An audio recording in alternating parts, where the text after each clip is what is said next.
Many people want to sell their products in brick and mortar stores. So in this video, I'm going to tell you about two case studies of real situations of people trying to sell their physical products in stores. First of all is actually my book that I wrote. This video is brought to you by EpiPies Academy.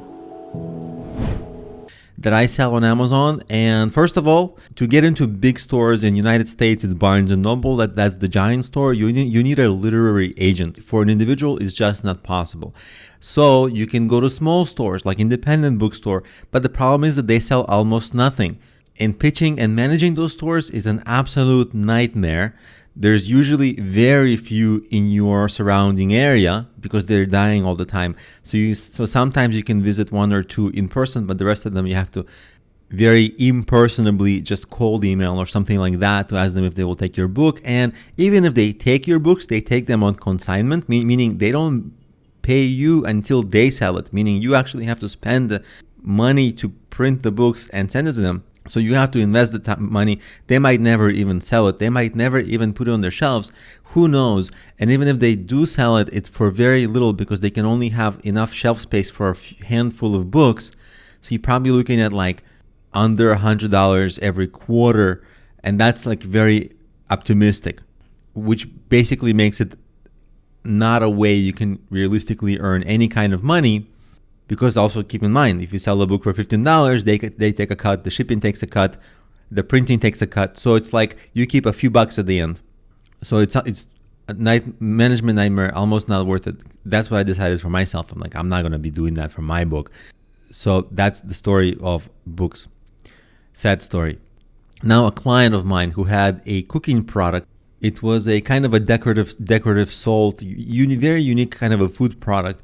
And it is possible to get into really big supermarkets, but what they do is first they put you in stores regionally. So if you say, I got into a gigantic store, well, that store might have like 1,000 locations in the country or the world, but like they only put you in one or two to test you. When they test you, they give you a lot of requirements, very expensive packaging so that it like doesn't go bad even if it's on the shelf for like 6 months, and they require you to pay for extra marketing, extra giveaways, sample giveaways. So essentially you lose money up front.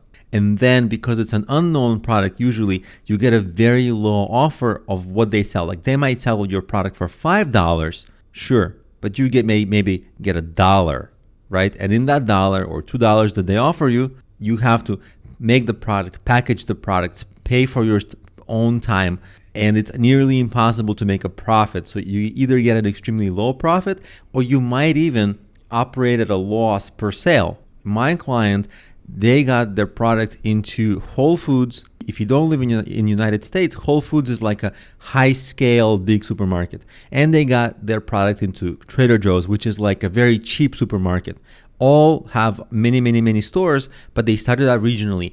And the Trader Joe's, they usually price the product lower, so they were able to only offer an extremely low price per sale to my client who had absolutely no way to create the product and package it with any profit. Like literally the more she would have sold, the more she would have lost.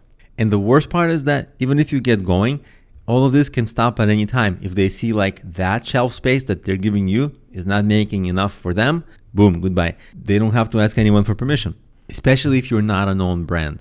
And all this takes many months, a lot of headaches, sometimes even paperwork, legal paperwork that you have to pay extra.